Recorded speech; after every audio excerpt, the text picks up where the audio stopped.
Ready. Okay. So tonight's my favorite meditation class, question and answer. And I love kind of hearing what you guys are dealing with. And I love being able to give quick 5-minute answers so that I don't just start repeating myself and going off on crazy tangents. So I know I got a couple of people already who have started questions that I'm going to give longer answers to. And you guys that are watching at home, all of the millions of you that are watching, you can type your questions in the comments section, and Mr. Roach will read them to me as they come up. Or I'll get them after and answer them some other time. Questions? Go. Easy question. So we talked about archetypes this morning, Mm-hmm. and I do believe that This is not an easy question. it's a quick one, but I believe that some people can modify their inherent characteristics. Mm-hmm. But do you believe that people actually change, or are they actually manifesting things that were once hidden? Well, you're changing the question from this morning, but I'll go with it. So the question is kind of about I recognize people as kind of fitting into certain ways that I view people. Archetypes. Some people love to use astrology like this, and I personally don't like doing that, but I get how it makes sense for some people. But basically, we like to, our brains like to kind of make assumptions about things because it is an easier, faster way to move through life, right? If I look at somebody that's got a certain hairstyle, I can say, this person probably does drugs. I look at somebody else, I say, this person is probably not, like a go-go dancer on the weekend. And I just can make assumptions. And on one level, we know that we actually have no idea about this person, but the odds, the statistics that we can go with are oftentimes helpful. And so the question is about well, first of all, should I do that? Up to a certain degree. But if we do too much of just kind of pigeonholing people and fitting them into these nice little neat compartments, then it really does them and us a disservice. And then your question about should I kind of assume that people change? And maybe this is somebody who I know. I'm not just making a lightning fast assumption about them. I've known them for a little bit of time. I know who they are. I know what they do. I know what they're about. And of course we all change. We know that we change. And I gave a talk about this a couple weeks ago. If you didn't hear it, go listen to it. But maybe how much do we change? How completely, how deeply do we change? And I completely believe that everyone is capable of change. I believe that we are all capable of massive change at the deepest level. And in general, we don't do it. We pretty much stay, from year to year, we pretty much stay the same. There are little things that we change. Unless we really want to change. So this is an issue that a lot of people come to me with. It's I've got this person in my life and they're really struggling with this and I want to help them in this way, but they're just not listening. They're just not doing it. They won't. If they don't want to change, they will not change. Don't expect them to. Don't try to force them, because the more you try to force it, the more they fight against you and the less likely it is to happen. But you want to be open to it. You want to be the possibility that person is going to change for the better in the way that they want. I'm not going to be attached to them being a specific way. There's a great chapter in Khalil Gibran's book, The Prophet, about parenting. And he says, if we're a parent, what we're supposed to do is just aim our child like they're an arrow shooting out of a bow. I aim it, and I aim it as high and as far as I can, and I let it go, and I see what happens. And we got to do this with the other people in our lives too. So if we get attached to, you have to be this way, you must change this way or become this person, that attachment makes this whole thing very stagnant and uncomfortable and not exciting for anybody. But if we just are committed to this person being the best that they can be, then we're open to whatever shape that takes. And a lot of times people will surprise us and become much better than we thought of even trying to force them into in the first place. So that's my general answer to your question, which is just like, be all right with it. People are people, and people can change, and I'm trying not to view them as being static. I'm not trying to pigeonhole them into any one thing, and I'm open to whatever change there is. And I'm trying to push people in a direction, but not necessarily attached to it. Other question? Sir? So last night I asked about the changing states when we practice anything that is internal, and I want to basically know a good way or method to integrate both the shadow and the higher self, because for me, I'll be trying to integrate the higher self once I've leveled back out after some intense few days, and then but once you're back into that middle ground, there's the presence of the lower self, and it's conflicting, and it doesn't work if you just do one of them. Yes. So I'm going to do my best with this. So the question is kind of like, and the way that we usually talk about it is kind of like as opposites, as two, polar opposites, like yin and yang. I've got the higher self, which is like I'm connecting to something on a spiritual level, something that is like my best possible self that I really want to be. And then I've got my lower self, which is usually the person that I am now, or the person that I am like in my darkest hour. It's just completely ego. It is not really associating with anything higher at all. It's just me separate, my little kind of whiny self. And of course, there are things in between.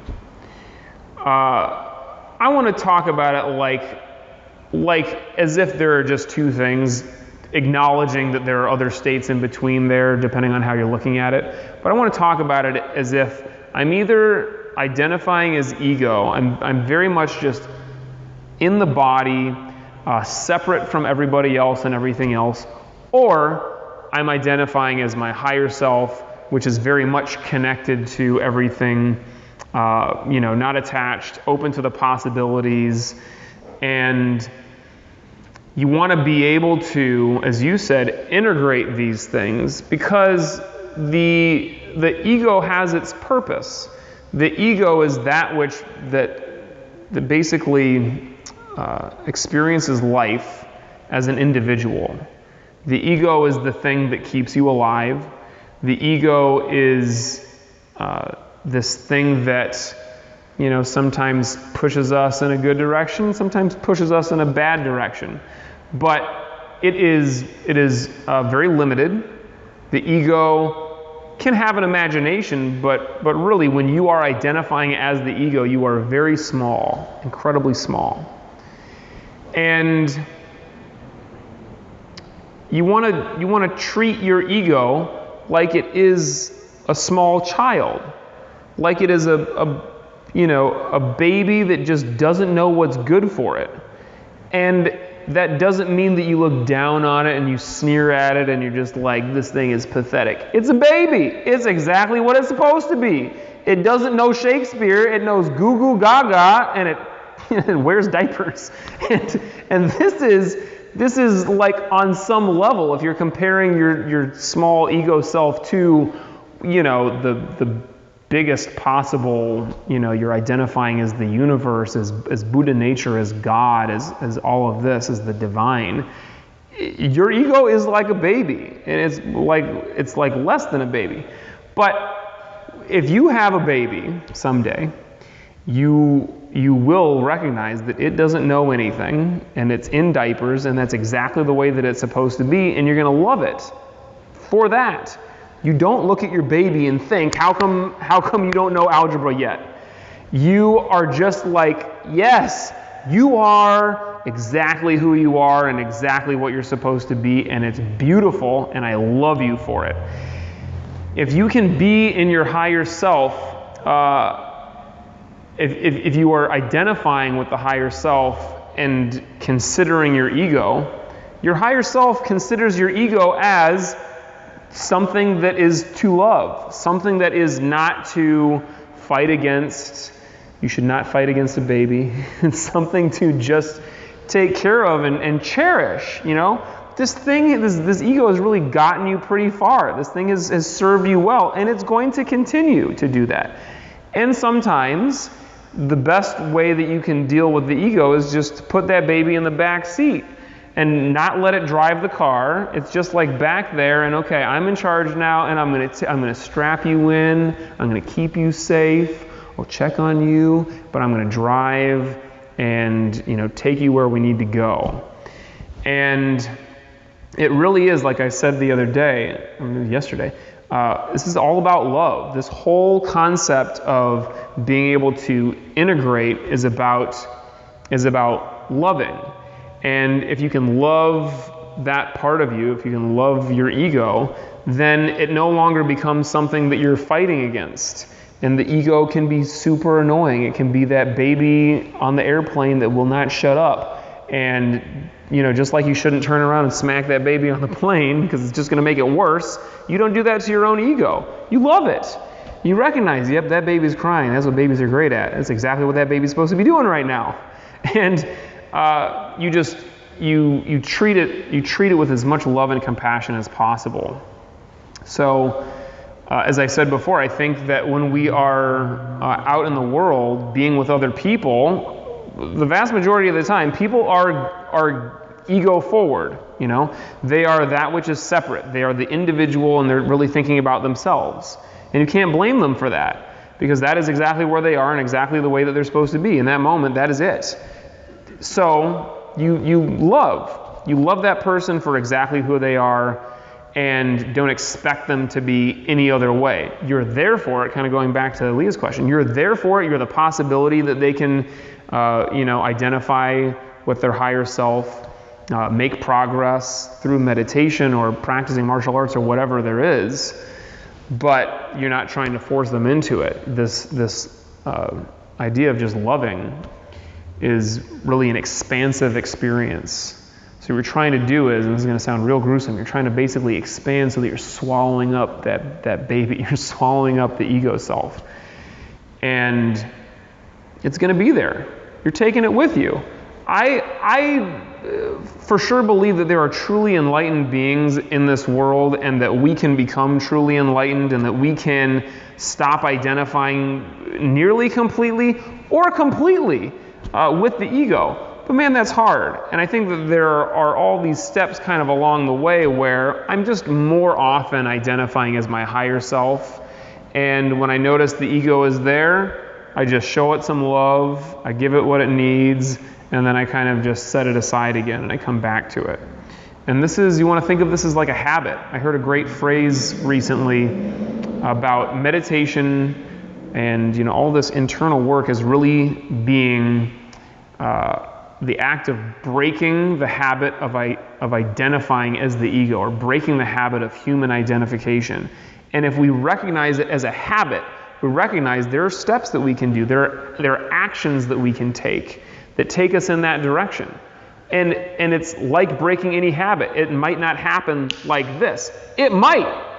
If we have some kind of a mind-blowing experience, as some people describe when they're talking about their enlightening experiences, then we might have that. It might happen in a flash. I quit cold turkey and that was it. I quit the ego and I never looked back. But more likely than that, even if you do have that experience, you're going to keep getting dragged back down into it, and you try to think about it. Like, what would I do right now if I were identifying with my higher self? How would I treat my ego? I would love it. How would I treat these other people? And when you just do those things that you know that you would be doing as your higher self, you are possibly even, in the ego state, but doing the things that you would do as your higher self, that connects you to that. So that's another way of kind of integrating it, right? I can be here, but I can still act in this way, and that act is going to help me raise up, or at least live in that way. So I'm trying to live. This is like our question of the week. What is it that's in my life that is not like reflecting the person that I want to be? Basically, my higher self. And you should find lots of things like that. Unless you are, Buddha, Jesus, you are completely there, you've made it. There's stuff going on in your life that's not perfect. And so you take those as opportunities. I'm going to take this thing and I'm going to be with it as my higher self would be. And then that's going to help you kind of get everything raising up there. It becomes easier and easier to be up here when I'm acting and living as and kind of surrounding myself with this sort of being, and with people who are like that too. It's a long answer to your question. Other question, sir? So I think I've always thought of ego as related to like narcissism. Mm-hmm. Right? But is insecurity, is that stem from ego? Yes. So now there are different definitions of ego. And you can think of it in like psychological terms, which is kind of different from what I'm referring to it as, but certainly related to. And a lot of people think of ego like in the most popular way that people use the term ego. It's like that person has a big ego. That person thinks they're all that. Narcissists, that person thinks that they're all that in a bag of chips. And that is the ego. But so is the other end of it. Somebody who's thinking, I'm terrible, I'm worthless. Because both of these things are still just comparing yourself to somebody else, which requires you to be seeing yourself as separate from. So your higher self doesn't make judgments like that.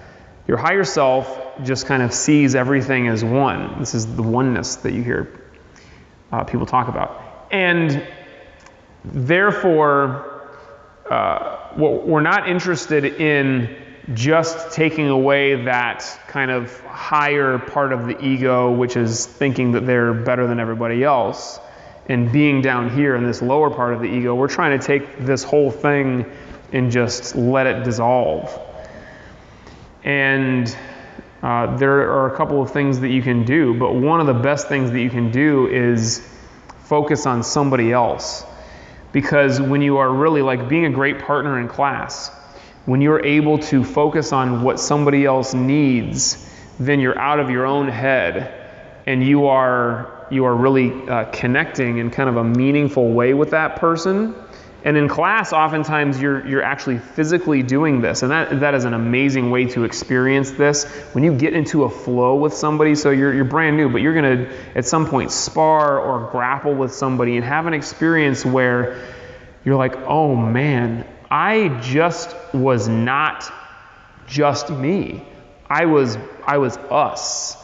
And I'm sure that you guys have experienced this to some degree with something that you've done in life. And it can be like a flow state that you're entering into when you're doing something on your own. But in my experience, it's easier when you're doing it with somebody else. So we try to do this in relationships. We try to see how can I kind of put myself over there with that other person and see what they see. And that gets me out of my own head, out of my own ego. And we try to do this with every possibility, every time we interact with somebody. Now it can go too far where it's like, you're connecting on a very deep spiritual level and showing a little bit too much love to the person who's cashing you out at the grocery store, and people behind you are like, can we get moving? And there are times that it might not work logistically.